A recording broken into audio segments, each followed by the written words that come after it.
Marge just noticed some strange movements under the water. The next second, a shark burst out of the water and spat Homer out. Man, it's been a crazy morning. But Homer acted as if nothing had happened. He opened a bottle of champagne to celebrate with Marge. Just as the two were about to enjoy their second honeymoon, Marge noticed something approaching on the horizon. It turned out to be a shipwreck survivor. Marge told Homer to rescue the survivor. Reluctantly, Homer had to use a hook to fish him onto the boat. How's that?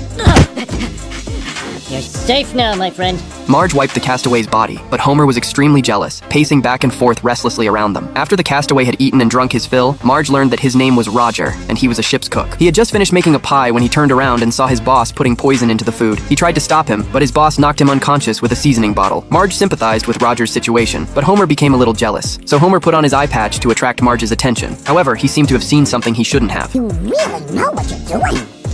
After Homer took off the eye patch, he realized that Roger was fiddling with a radio. Roger then began describing the scene aboard the ship. He woke up to find everyone on board had died from poisoning. When he saw this, he decided to escape the ship, and he had been drifting at sea until today, when he finally met Marge. After hearing all of this, Homer not only became jealous, but also suspected that Roger might be the real killer. While Homer and Marge were discussing this, Roger brought over a pie he had made for them. That is so sweet.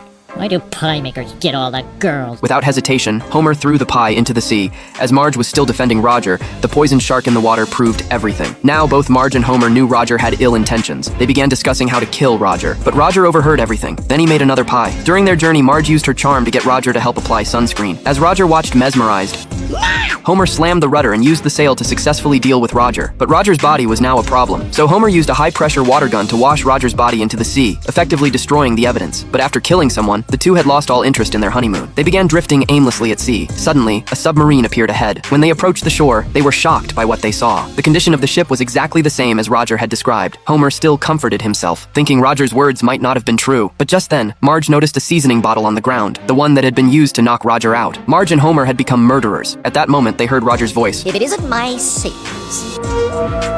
Roger confronted the two of them, asking why they killed him, but Homer asked Roger why he made him a poisoned pie. Roger explained that the pie wasn't poisoned at all, and that the shark's death was due to Homer's boat leaking oil. Oh, yeah.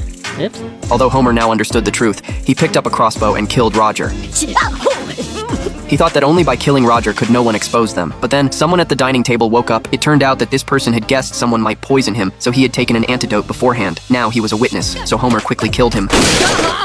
More and more people woke up, and Homer was already blinded by rage. He didn't even spare the pelican that had just flown in. Now, Homer didn't want anyone to know about this. Marge seemed to understand the meaning behind Homer's words, so she picked up the remaining pie and ate it. When Homer tried to stop her, it was already too late. But the real reason Marge committed suicide was because she didn't want to live the rest of her life with a guilty conscience. Homer could only wail over Marge's body. In the end, Homer was the only one left in the entire sea.